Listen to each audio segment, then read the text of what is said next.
Our starting point this morning with South Korea successfully flattening the curve on the COVID-19 outbreak. The country begins its everyday life quarantine scheme starting this Wednesday.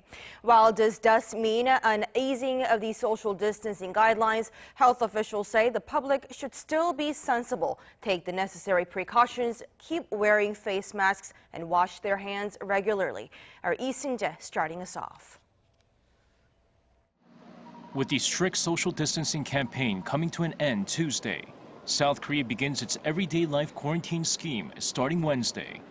This means various public institutions that were once closed will reopen, and events and gatherings will be permitted.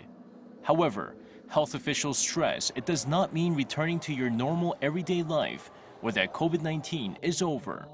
Instead, it means continuing to wash your hands, covering your coughs or sneezes with your sleeves, wearing a face mask, and maintaining proper distance outside.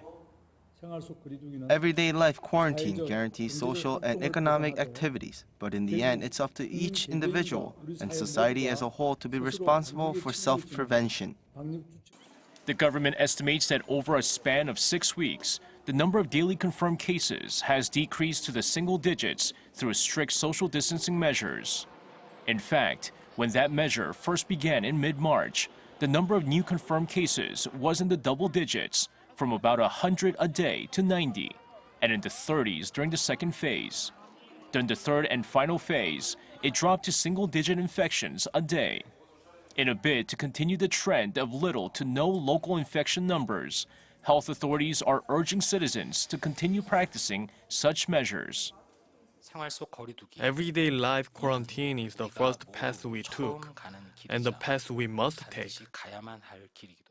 Health authorities say that if a second outbreak occurs, the country will return to strict social distancing measures at any time. Seung-jae, Arirang News.